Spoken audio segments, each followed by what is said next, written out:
Yeah. So can someone read Acts of the Apostles 1:8? So that's as our opening prayer.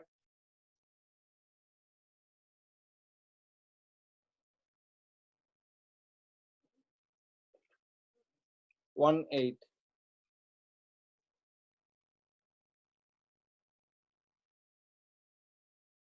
So is anyone ready?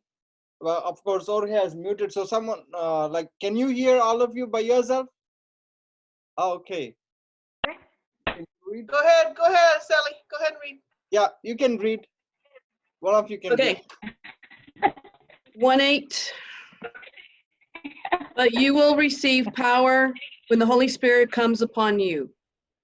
And you will be my witnesses in Jerusalem, throughout Judea and Samaria, and to the ends of the earth. Yeah. In the name of the Father, and of the Son, and of the Holy Spirit. Amen.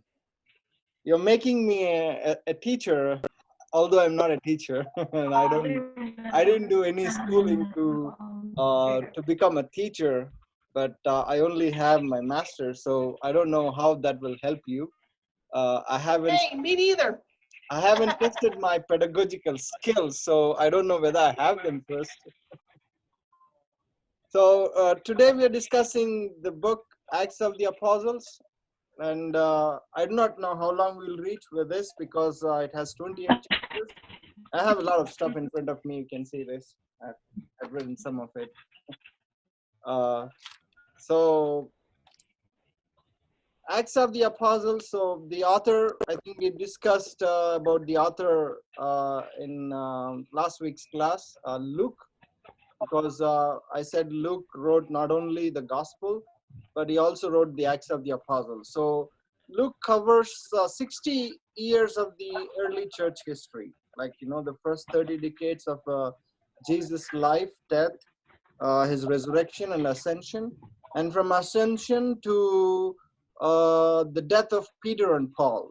I think he didn't inform about it in his work of the Acts of the Apostles, but he completes with Paul being in prison in Rome and is released from the prison, and then he lives for 2 more years, and then Nero kills both Peter and Paul. So that we know the history, and that's where I think the Acts of the Apostles book, the book that we have in the New Testament, ends. So first, I would like to tell you I would like to ask you how many of you have read the Acts of the Apostles. I'm not saying in your like your past life, but right now for this course, for this class. Oh yes. Usually, I'm not the person when professors say you have to read a kind of material before you come to this class, or a scripture passage, or some chapters or the book. So I don't read that. I understand when you don't read, or I understand you if you cannot read or if you don't want to read, because but it will be more understandable, like what I'm saying, if we have a pre-understanding or pre-going of what was actually the real text communicates to us, the real text, and that's the Acts of the Apostles. So I would like to tell you, Acts of the Apostles is an historical book.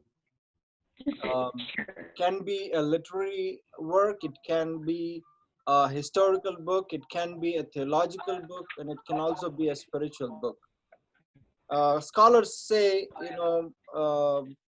Acts of the Apostles is a historical book because, they say Luke exactly the person that Luke refers in the Acts of the Apostles are also referred by the first century historian who wrote the history of the Jewish antiquity, Flavius Josephus.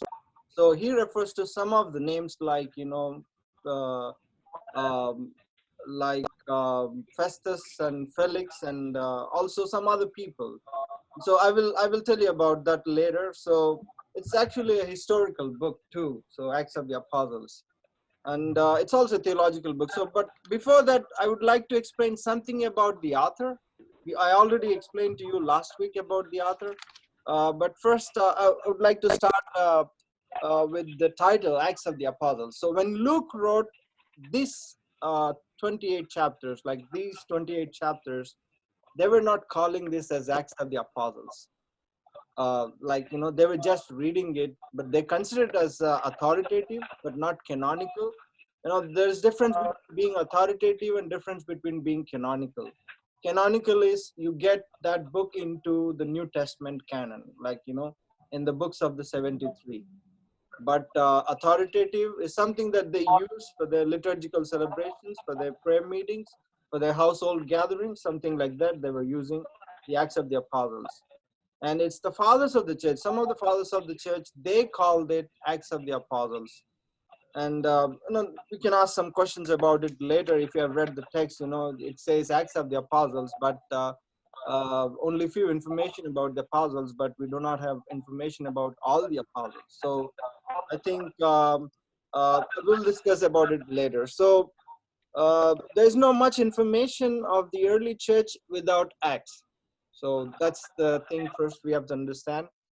Acts stands as the spine for the Gospels and the letters of Paul and Peter. You cannot understand what happened in the letters. You cannot understand the Gospel unless you know the continuation of the story. And we all are interested, like every time we watch an opera, like what is going to happen in the next one. And we watch a daily serial, what's going to happen? Like Jorge is trying to show me Club de Cuervos. So the next episode, like they end the episode with something interesting, something that makes you feel tense. So you are ready to look for something, that next week you are ready to watch it because that creates a curiosity. So Gospels leave us with curiosity. What happened to Jesus after his ascension? Did the community still live? Did the apostles continue the life and the mission of Christ? What happened? And the Acts of the Apostles is the answer for those questions. What the apostles did. And that we all read that Peter went back to his profession. And as the head of the church, when Peter said rest of the apostles followed him, okay, they all went back for fishing. But what happened? So that's what Luke informs us in this book. So that's why scholars call it like the Gospels are the head, and the letters of Paul and the letters of the letters of Peter are the body, and Acts of the Apostles is actually the spine. So if you don't have the spine, you actually don't have the body and the head stand erect. And so that's the analogy that we can say about the Acts of the Apostles. So that's an important book in the New Testament. So that's what we can say.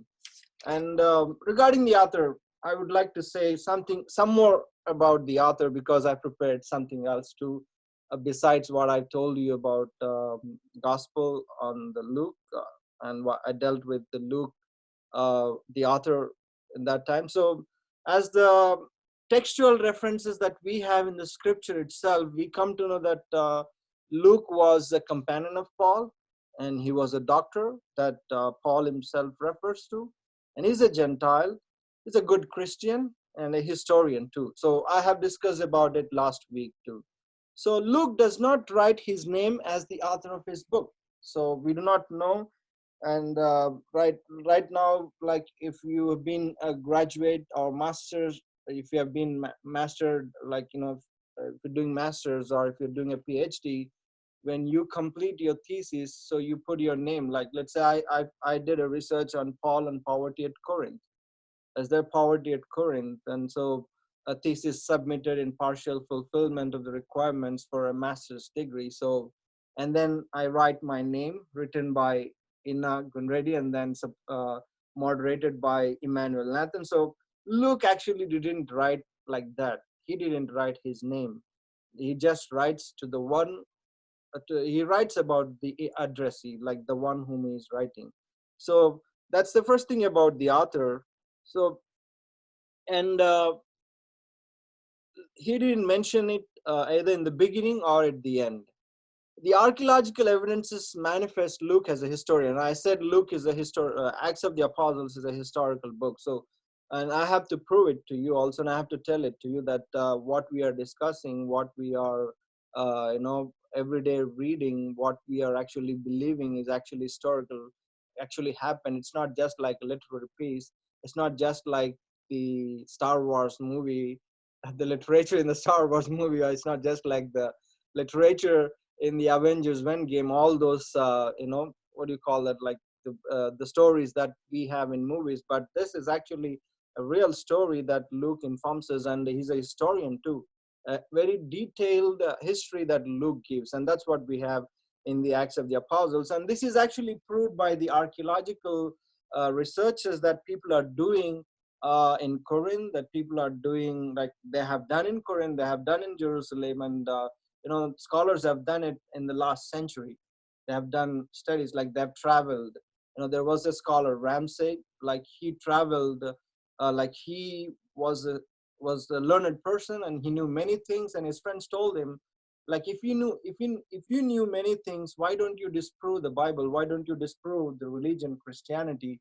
Because and then he decided that he wanted to travel, and travel to Israel, to the places where these Acts of the Apostles refers to: Antioch, Cyprus, all these places he wanted to travel. And he traveled, and he found they're all real. All those things that happened in that we read in the Acts of the Apostles are real, or for real. And so Luke actually gives us a detailed history, and archaeological evidences show that for us. And as I said, is giving us a historical account of the early church. And he gave an historical account of Jesus, the story of Jesus, for 30 years in the Gospel of Luke. And now he is continuing where Jesus has ended with his ascension. That's what we read in the first chapter, and they were all in one room praying, and then they received the Spirit after Jesus has ascended, and then they start going out. That's what we read at 1:8. After receiving the Holy Spirit, that they were asked to witness to Jesus first in Jerusalem, and then go to Samaria and Judea, and then to the ends of the earth. So that's what Luke has written, and that's the kind of history that we have in the Acts of the Apostles. And it's also a theological, it's also a missiological history, a theological history too, of the early church that we have. So he's giving us an historical account of the early church and the apostles and faithful, and most importantly, the first pillars of the church, Paul and Peter. They are the foundations of the church. And he also informs about the death of Agrippa, death of the Herod Agrippa I. And is the same written by Joseph Flavius too, who has written his book of Jewish antiquity 20 years after Luke had written. And Luke wrote his Acts of the Apostles maybe 67, 80 before the fall of the temple at Jerusalem. And Joseph Flavius writes in his Jewish antiquity in his book, like 20 years after Acts, the same name that Luke referred to in the same time, when Luke refers to Herod Agrippa. And Luke also writes in the Acts of the Apostles about when the apostles were preaching and witnessing to Christ, the mission of Christ, the Jews were angry, and then they called them to a trial.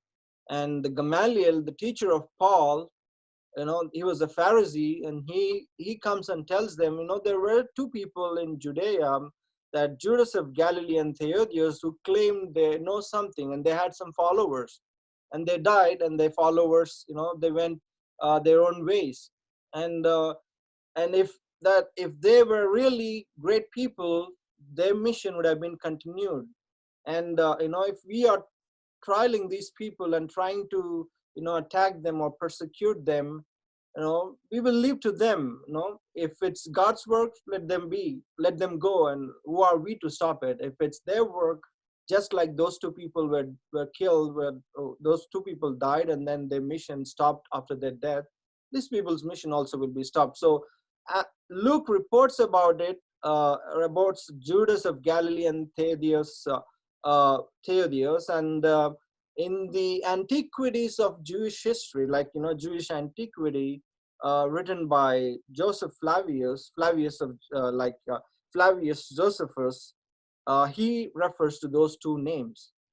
And and Luke also refers to to the governors, Felix and Festus. And there is reference of these two people in Joseph Flavius. And Joseph Flavius is one of the Jewish historian. And Jews believe that he's a historical person, and many people ascribe to his history, and they believe his history too. And so that's what I would like to communicate about the author first, that he is an historian too. Besides, he's a doctor, a companion of Paul, a Gentile, an author of Luke and Acts, but he's also a historian. And in the Acts of the Apostles 18:12, like if you can look at it, you can just have a glance at it for yourself. I'm not going to read it for you.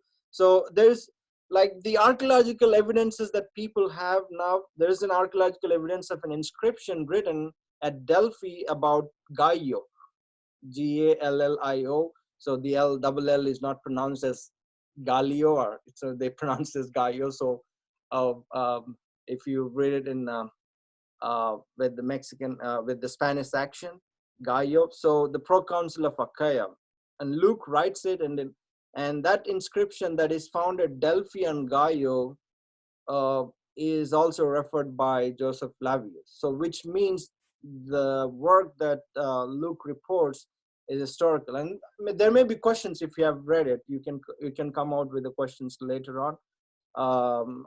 I may have the answers for the questions. I may not have it because I have not done a PhD on the Acts of the Apostles.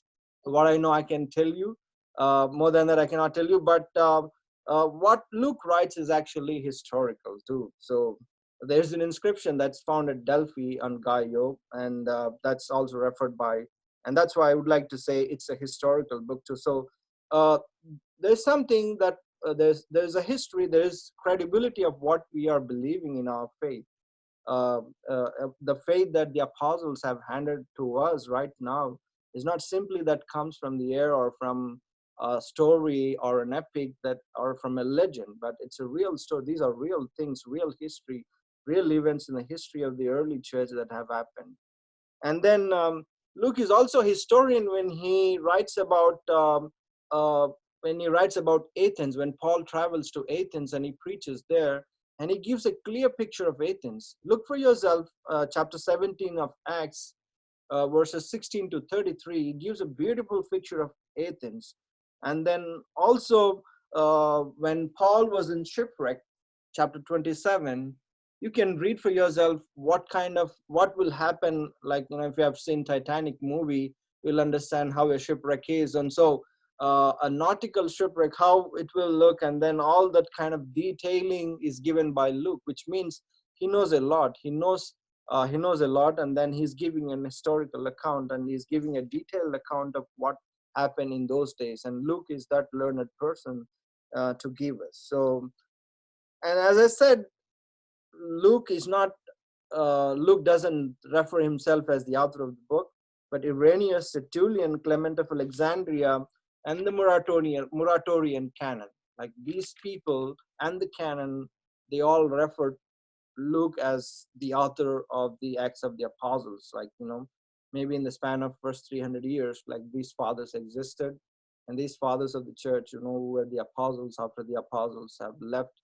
they died and were martyred. They were the ones who were actually, taking the church. They were running the church, so they claim Luke as the author of this book. And I have something interesting too. Last week, I referred to Luke as the doctor too, and I want you to, and I gave references, Luke chapter 4 verses 35, where there's a reference to convulsions. So where Luke uses a word called synespraxen, which is actually the medical terminology that Hippocrates used, or those doctors in those days, that the medical terms that they used in Greek. And Luke chapter 18 verses 25, they also, like, you see, it's easy for a camel to enter into eye of needle than for a rich man to enter into the kingdom of God.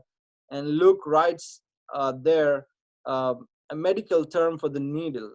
So he writes belones for needle instead of rafis, the needle that we use for tailoring, like for stitching our clothes if they're torn, right? So Luke uses medical terminologies. That's why I wanted to tell you that Luke was also a doctor. We are learning a little bit before we get into the actual book, like the actual thing. Learning about Luke as a doctor. We have learned about Luke as author, Luke as a historian, Luke as a doctor now. And Luke 28:8. And so I printed something for you. I don't know whether you can look at it. Uh, you can see this. Luke's Acts 28 verse 8. So where it says, it came to pass then that the father of Publius, fevers, and the dysentery oppressed with, was lying toward whom. So and towards whom Paul, having entered and having prayed, have laid the hands on him and healed him. So the Greek words that uh, Luke used in that context, like especially like puretois, puretois. That's also used by Hippocrates, and therapianto, which is like therapy, the modern English word for therapy, for being treated for any disease. So that's some kind of words.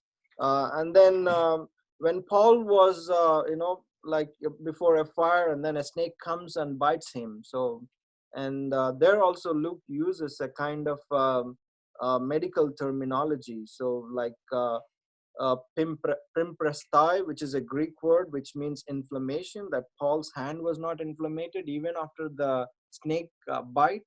And so those are the kind of words. And so there are the words that the medical doctors would use, like in those days, especially Arethaeus, Hippocrates, and Galen in their medical books. So that's what Luke used to. So what Luke has written in the Acts and in Luke's gospel, in his gospel, is not something that's a literary work, but it's something spiritual work. It's something theological. It's something uh, is something worth that he has written for all of us. And then Luke 6:6, a withered hand. And, he writes dexia. Dexia is the word in Greek for right. And withered hand, like, doctors usually see, they touch your right hand and tell your pulse, right? They look when they want to see you and examine you. They catch your right hand, and then they do the examination, they do checking of the pulse. So that's what, as a doctor, Luke was actually writing. And then also look into Acts 9:18, and immediately fell off him from the eyes something like scales, and he regained his sight also, and having risen up, he was baptized. So this is about the conversion of Paul. And when Paul saw Jesus, I think his eyes had some scales and he was blinded. And he was blind, and he couldn't. And immediately, when Ananias, he goes and prays over, lays his hands on Paul, and his eyes, the scales from his eyes, they fell off, they go off, and he regains his sight. And having risen up, he was baptized. So the words that he used, like, ophthalmology, that we have, that we go when we look into the eye doctor. So that's the word that Luke used. So I'm trying to give you some justification when I said Luke is also a physician. When Paul said Luke is also a physician, in his letter to Colossians, and then in his letter to Philippians, like, when Paul says that he's a Gentile, is a doctor, a physician. And as a doctor, he was having sympathy for the people too, and people for those who are suffering. And that's why we can understand, like Luke understood the frailties of women. And he explained the relation between the mental strength and the sickness, especially the mental strength that people need when they are sick. And you can find it in the Gospel of Luke and in the Acts of the Apostles too. And he was a physical doctor. At the same time, he was also a spiritual doctor. He didn't just stop healing the body physically and reporting the miracles of Jesus, where Jesus healed them physically, restored the sight, healed the women, and then people who were having withered hand, people who were born with diseases, and people who were with the infirmities from their birth. But he also communicated wellness, about heaven, wellness in heaven too. He wanted people to be saved physically, to be well physically, and also to be well spiritually too. So that's what Luke as a doctor for you. And who are the recipients of this book? Well, just like Luke, the Gospel of Luke, and the first 4 verses, they tell us the recipient of the book. Like Luke dedicates his book to Theophilus, and I know, and he writes. I think it's a repetition that we have in the Acts of the Apostles too. If you read Acts of the Apostles chapter 1, I think you read the same thing, that he dedicates this book, or he seems to be writing this book to Theophilus. And who is this Theophilus? Theophilus may not be, this may not be a real name, or this may be a real name, a figurative name, a name for the lover of God. And some say he's a government official, a public official. And Luke wrote to him that Christianity is good, and it's not people about man-eaters, or people about cannibals, or people who are homosexuals gathering in the household churches or in the synagogues. So he wanted to defend Christianity because he was a government official. And scholars also say, he, as Luke was doctor, and those days doctors were slaves for the rich people. Doctors, I think now also, I don't know, you might correct me. Doctors, I don't know whether doctors treat those who have money well, or doctor treats those who don't have money well, but Luke was a slave under Theophilus. So slave treated, those days, we had a kind of system like patrons, the household system, and then we had the sons, heirs, slaves, freedmen, and slaves, like that. The household system, there was a hierarchy of system, and Luke was also a slave, and so he was a slave under Theophilus. And then because he dedicates this book to him, he purchases his freedom from Theophilus. Some scholars say that too. So that's the other information that I would like to communicate. And patron, patrons, like we all need some patrons in our life, like godfathers, godmothers, like they would support us economically, or like benefactors. And Theophilus could have been a benefactor who was the recipient of this book, or he could be a publisher. That's why he actually dedicated this book, or an aristocrat who gave his freedom and gratitude for treating his sickness as a doctor. So, and as a pastoral leader, he wanted some morals of faith so they can follow Christ through their example. And so that's why he writes, Theophilus is love for knowledge, and Theos is a study about God. Theo implies God. It's a Greek term for God, and philia is a Greek word for loving knowledge, to love knowledge. And so if you combine those who love God, and so as a pastoral leader, he wanted to communicate these models of faith of Peter and Paul, those who loved God, and so people also can love them through their examples of faith. And this man was an example.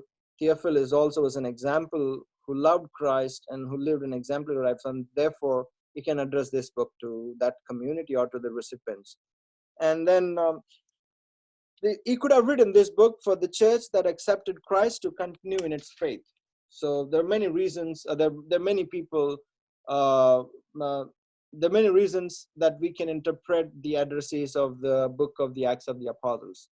What's the reason why Luke wrote the Acts of the Apostles? And I gave you the reason, Acts 1:18.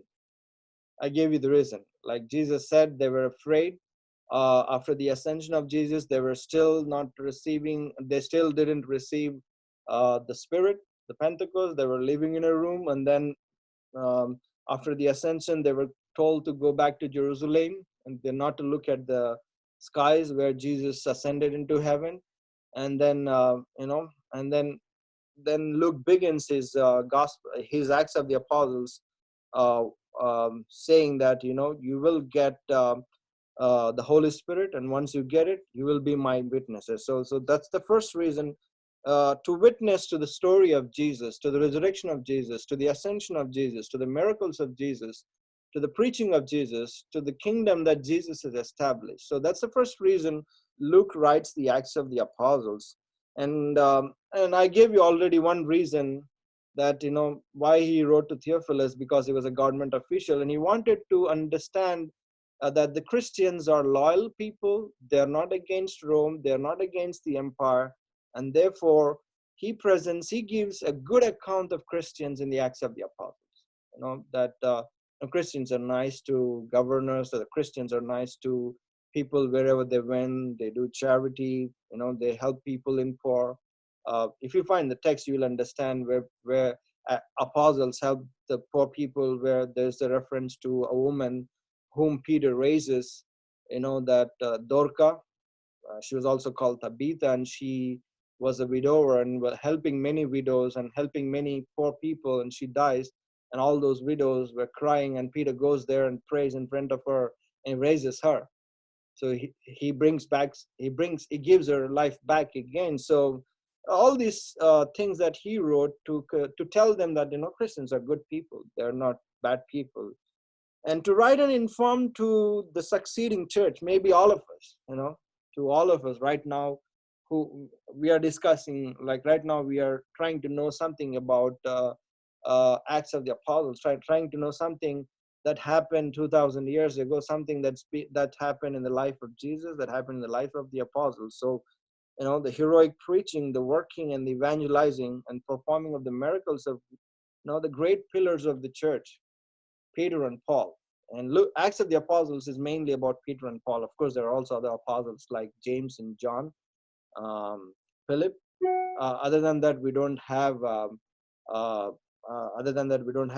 other apostles' names there. But to learn about Peter and Paul, parallelly, simultaneously, like chapter 1 to 12 about Peter, and 13 to rest of the chapters about Paul. We will see the similarities between the ministry of Peter and between the ministry of Paul. And another reason to introduce Christianity to Roman Empire. In Acts we read some of the governors were nice to Paul, and Christians too. So since they were nice, so somehow you be nice to them, but you be nice to them not only by being nice, but you be nice to them by communicating to them the real thing, the truth, that Christ has come, that in his name we all have salvation. And if you have read the Acts of the Apostles, you will find repeatedly, only in Jesus' name we have salvation. We are saved in Jesus' name. That's what we read in the text, in the actual text, right? Like if you have read maybe first chapter to 13th chapter, I think 3 or 4 times we hear that people were accepting Christianity, that people were started coming to faith, and then and many were getting into the Christian church. And so there were many people who were converting, and therefore uh, it was an invitation also for other people to get into the church. That's why Luke writes. So that's why after some time, what Luke did, what Luke wrote has actually happened. Like the emperor of Rome, Constantine, has accepted the church and made it a state religion.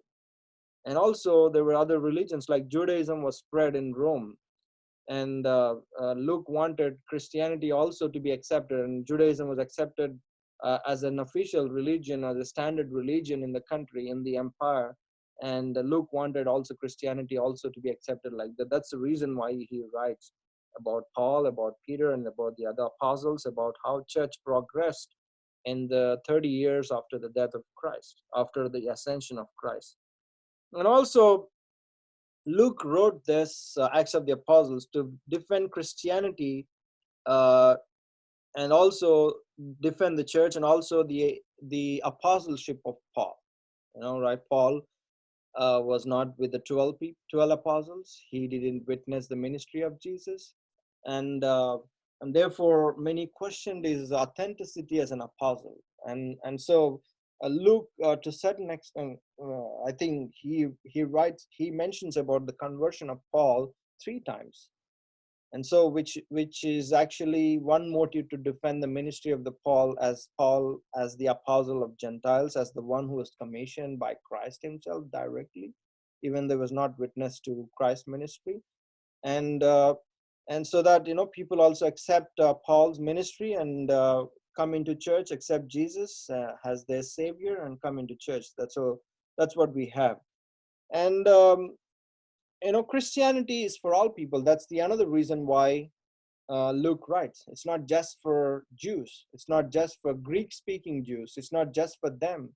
It's also for Gentiles who are not Jews, who are not speaking Hebrew languages. It's also for the entire world. That's why, we have Peter getting a vision where he gets all the animals from the heaven, and then before he was going to the house of Cornelius, that he's being told by God what God made sacred. Why do you consider it as profane?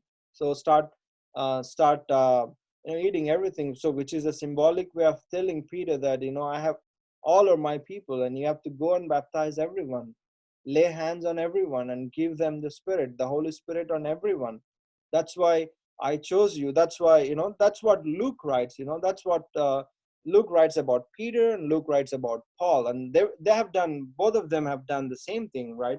They went not only to the Jews, and they went to the Gentiles, and we can see for ourselves, just as Christ told them that they will receive the Holy Spirit, and they will go back to Jerusalem, evangelize there, and then go back to Judea, and then go back to Samaria. Samaria is actually a Gentile region, and then to the ends of the earth. The ends of the earth after Samaria is Asia Minor, and then Europe, Greece, all those places. They have done the ends of the earth. Those days, the end of those days, the center of the world was Rome, and once it reached, and Acts of the Apostles ends with Paul being imprisoned at Rome, church being established at Rome. And so to present Christianity is for all people, not just for Jews. So it's for every one of us. We need not be chosen people of God. We need not be Jews. We need not be following Jewish rituals or circumcision or any other rituals that Jews have. But we can still become part of the salvific mission, salvific plan of God. And that's what we have in chapter 15 of the Acts of the Apostles, the first council. How many of you know about the councils of the church? Like, how many councils can you remember? Like, there have been many councils in the church so far. I myself, huh? Oh, I thought you wanted me to name them. Okay, some of the councils, like the creed that we say in every. Oh, there are more than 8 councils in the church so far. So the creed that we say I can remember 7. on Sunday. Sunday is actually coming from the Council of Nicaea, and there have been councils. The first council that took place, we read about is in the Acts of the Apostles, chapter 15. So I don't know whether you have information about the Second Vatican Council, whether you have information about the First Vatican Council, whether you have information about the Council of Trent, about the Council of Chalcedon, about Council of Nicaea, but we have in the Bible the information about the council at Jerusalem. That's the first council. That's where all the apostles gathered together to discuss whether Gentiles need circumcision, whether Gentiles need to become Jews first before becoming Christians. So we have all those questions being addressed there, and Luke writes that in that chapter, and by saying church accept Gentiles and everyone, and by saying that church is Catholic. And Catholic doesn't mean only Catholic church. Catholic means universal. So church is universal. It's open to everyone. So that's the another reason why Luke writes Acts of the Apostles. And to give a progressive report of the apostolic work began in Jerusalem, spread to the rest of the world. From the conversion of Paul, from the evangelization of Peter to Jews, and from the evangelization of Paul to the Gentiles, and the imprisonment of Paul, and then liberty of Paul in Rome, until then, to give a progressive report. And he was giving a report. He was giving report like apostles were going from Jerusalem to Judea, from Judea to Samaria, and to Antioch. And we read about Antioch, that in Antioch, until then we were called the Way. There in Antioch, where Barnabas and Paul were serving as evangelizers, in that place, I think they were called first Christians. All of us are termed as Christians in Antioch. So that's what also Luke informs there.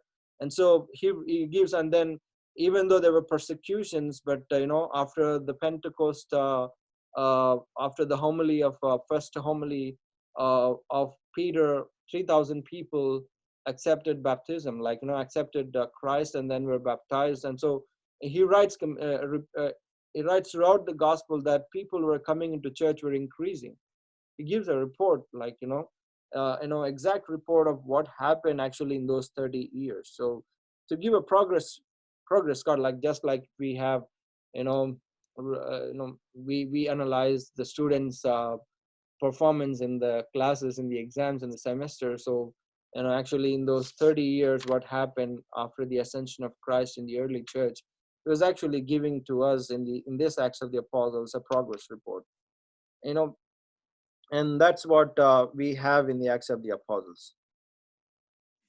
And we also, though Paul went to Greece cities, Corinth, Ephesus, Macedonia, at the end he reaches home. That's the capital, and that's the end of the world those days. And that the good news, as Jesus asked them at at the ascension time on that mountain, and from Jerusalem to Rome, they have accomplished the plan of God. So, and to say that the apostles in fact went to the ends of the earth, to all the worlds that they can go those days, to proclaim and to witness to Christ. And that's what he writes in his and also Luke wrote some of the selected stories of the early Christian church leaders, maybe to enrich the faith of his readers as models to be followed by Christians.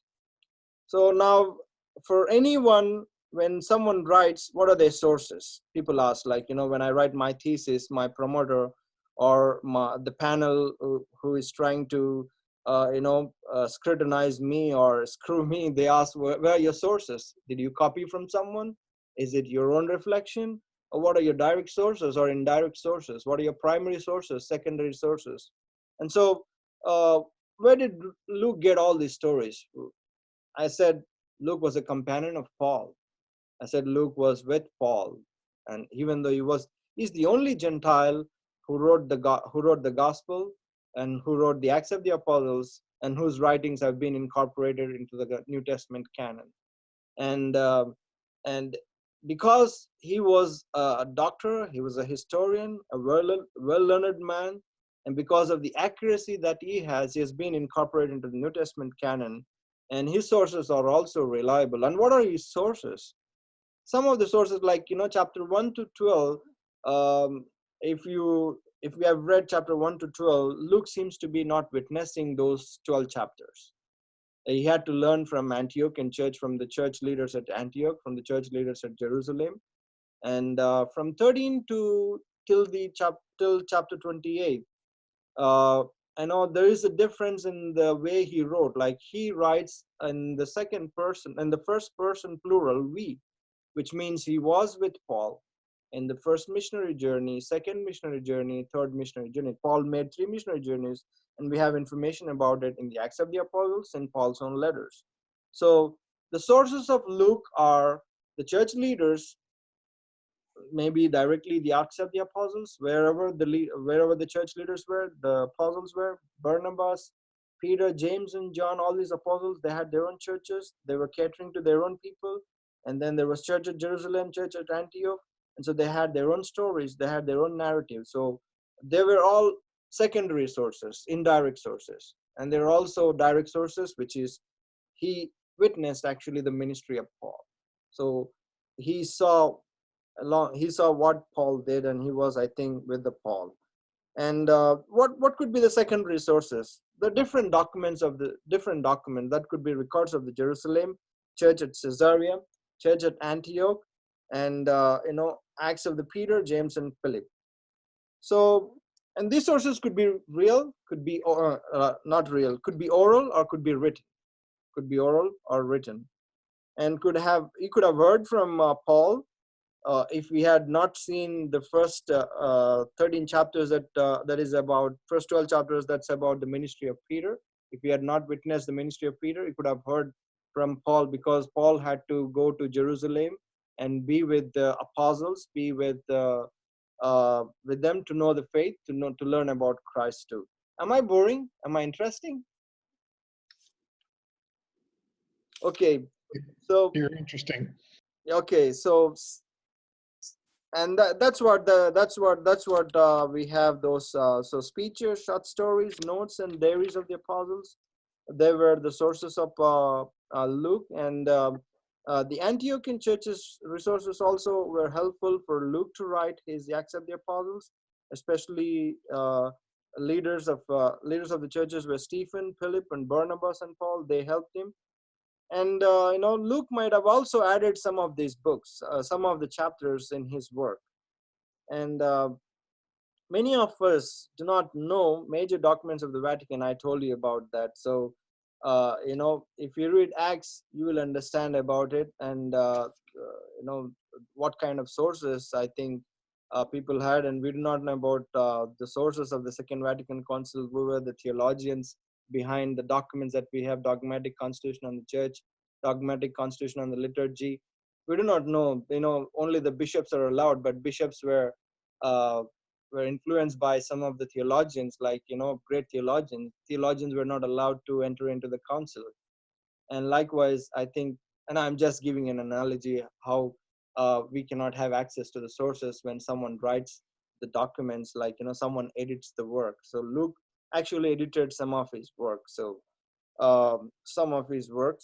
that's what we have. And the Acts of the Apostles is a doctrinal work, is a theological work, is a historical work, and is a spiritual work, spiritual writing too. I should say writing too. And so I would stop here and then continue next week, and then we'll discuss about the structure of the book, and then about the repetitions in the Acts of the Apostles, and also some of the questions that I myself have raised, and some of the major themes that we have in the Acts of the Apostles.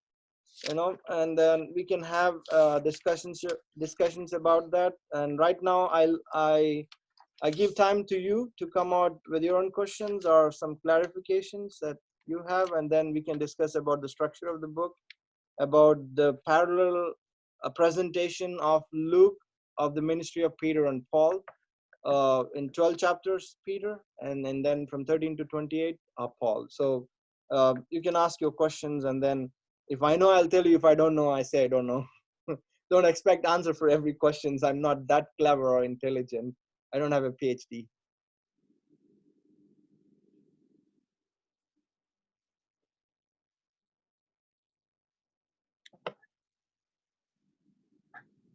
Well, I'm about to run out of battery. I'm truly sorry to be interrupting, but thank you so much, Father. You do help me a lot because it's so inspiring, and thank you for you have a so great knowledge. Truly appreciate it.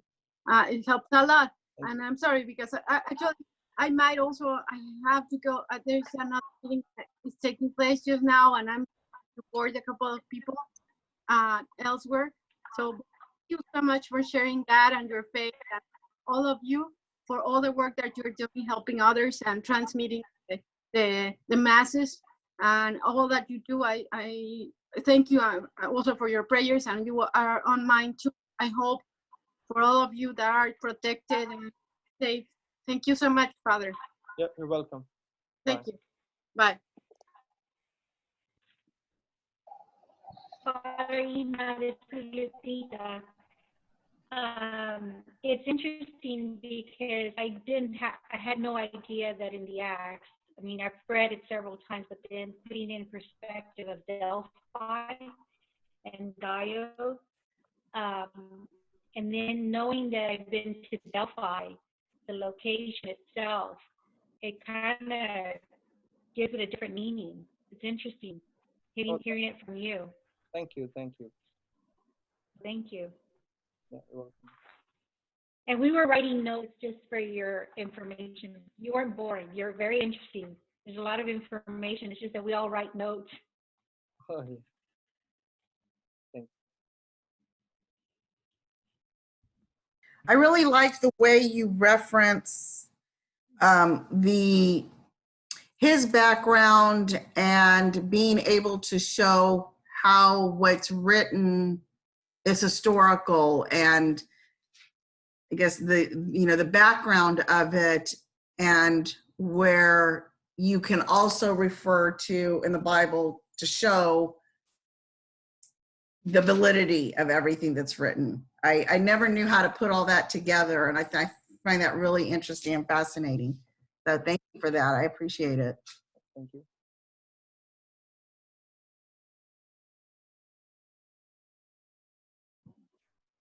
Father, one of the things that I guess confused me was both Peter and Paul didn't have a problem with the Gentiles not following all the Mosaic laws, correct?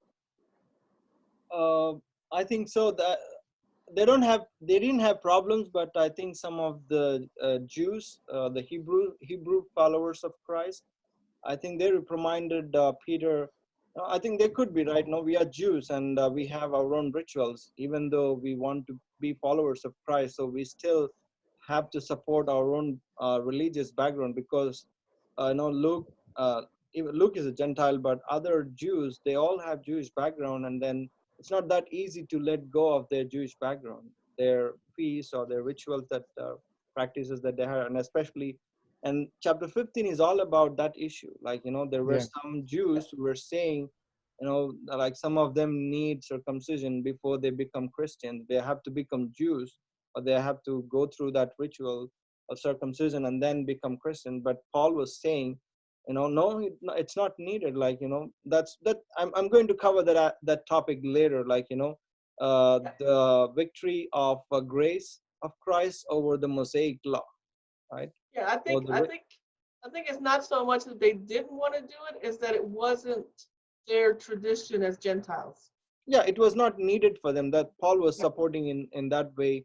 But Paul was an ardent Jew too. He was a Pharisee. He was trained under Gamaliel, and he doesn't simply advocate no circumcision for Gentiles. Like, he would have indoctrinated them to be circumcised, but he said, and then Peter himself, like, who are we to tell Gentiles that they need baptism, like the baptism of the John the Baptist, when God himself is sending down the Spirit? We have it in the Acts of the Apostles. We read, I think, chapter 12 or 11.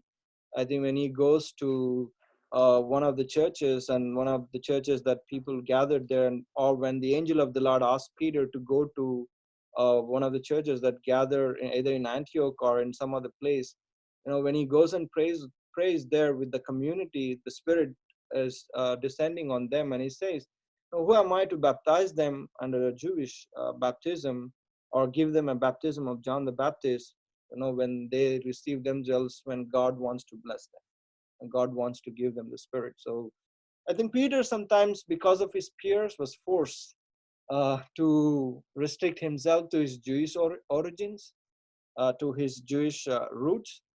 And Paul, I think he completely changed himself, and he wanted to be a patron saint of the Gentiles. Like, he wanted to advocate his ministry, and he wanted to be a supporter of Gentiles. And so that's what the church divides also. Peter, apostle of Jews, and then Paul, apostle of Gentiles.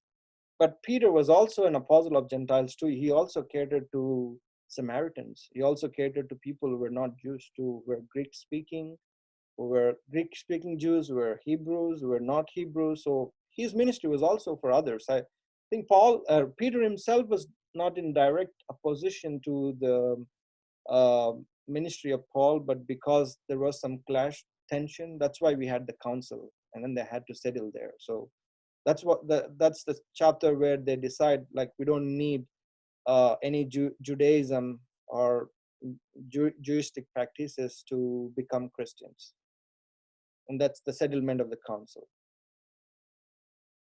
Yeah.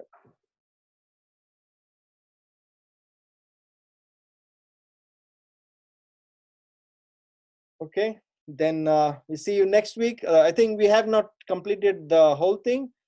We still have to discuss some of the major themes of the book, and then hope it will be interesting too. So I think you'll find it so nice, and then we'll end it. And then if there is some time, we'll get into, like, I would like to go detailed on the Gospel of Matthew. Is that okay for you? Oh yeah, I love the Gospel of Matthew. Yep. Gospel of Matthew, like, chapter by chapter, or by theme, or some of the major themes, or there are some tensions, there are some confusions in the Gospel of Matthew too. We can. I would like to address those in the Gospel of Matthew, but that may be like maybe a longer one. But next week, I think the content that I prepared that would be, that would cover me for the next class too, because time runs very fast. I was thinking this will not be enough for 1 hour, but I only could reach half hour. And you're so nice to me because you're asking very few questions. Thank you. Thank you, Father. Yeah, God the bless Lord you. be with you. And with Bye. your spirit. May We'll see you. Almighty We'll see God you. bless you, the Father and the Son. Bye. Amen. Amen. God See you bless you. Friday.